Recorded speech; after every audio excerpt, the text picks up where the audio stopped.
Ya, dialog kita lanjutkan kembali masih melalui sambungan telepon dengan kuasa hukum dari Akhil Mokhtar, Tamsil Syukur. Pak Tamsil. Ya.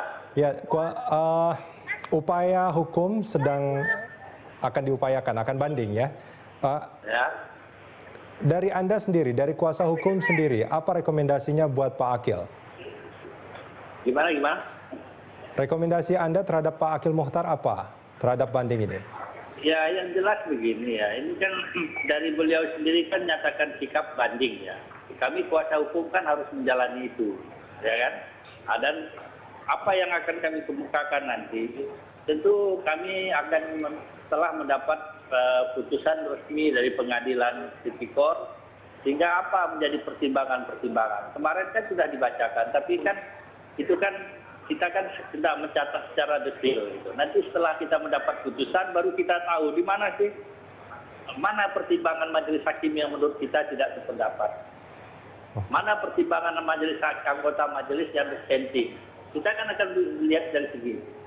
Tapi yang perlu kami garis bawahi, yang jelas kemarin pertimbangan majelis hakim itu mengambil alih apa yang didakwakan oleh jaksa penuntut umum KPK.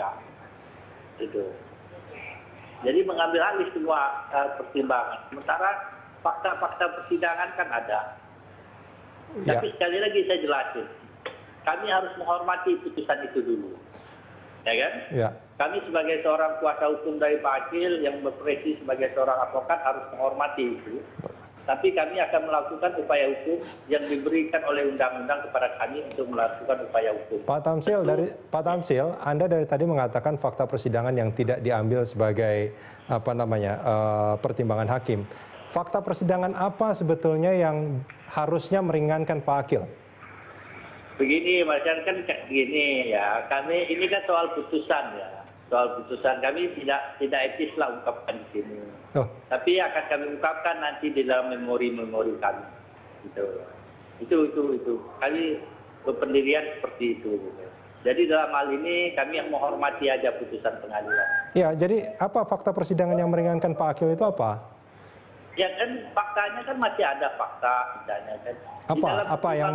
Di dalam pertimbangan majelis hakim. Fakta persidangan kan, apa yang tidak diambil sebagai pertimbangan oleh hakim yang mestinya itu dijadikan pertimbangan dan meringankan Pak Akhil? Juga begini Mas, dalam pertimbangan majelis hakim juga kemarin kan juga ada mengatakan masalah uang yang diterima di masalah perkara Palembang itu jumlahnya tidak jelas. Ada juga pertimbangan seperti itu. Gitu loh. Nah, jadi banyak yang juga akan kami kemukakan itu, gitu loh. Tapi kan kami tidak etis kemukakan di dalam hal sekarang ini, karena itu kan fakta persidangan. Kami akan kemukakan nanti dalam memori banding. Oke. Kapan itu akan dilakukan, Pak Tamsil? Hah?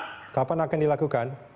Oh, secepatnya ketika putusan diterima secara resmi, kami akan melakukan bikin memori banding. Karena kemarin itu kan putusan baru dibacakan, belum ada keluar secara resmi. Baik, Pak Tamsil, ini kan kemarin ada beberapa aset Pak Akhil yang dikembalikan, kalau nggak salah jumlahnya sekitar 14, sekian miliar ya.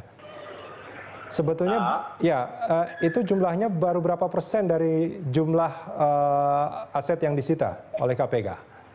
Wah, kalau berapa persen? Ya makanya saya bilang kan, berapa persen saya juga belum. Artinya itu belum semua dikembalikan ya? Belum, ada hak-hak Pak Akhil, kan juga perlu dicatat ya. Hak apa Pak? Ada misalnya yang disita oleh KPK. Hak apa? Misalnya rekening, misalnya deposito gaji beliau Pak Akhil di MK, ya disita oleh KPK. Di dalam berkas dilampirkan. Gitu loh. Itu juga disita? Bukan disita oleh KPK. Ya. Ya, tapi hanya dilampirkan di dalam berkas, tapi tidak ada di dalam dakwaan. Makanya kemarin itu kami juga telah mengajukan permohonan, dan permohonan itu dikabulkan oleh majelis hakim, di mana majelis hakim mengeluarkan penetapan untuk membuka rekening itu. Gitu. Baik.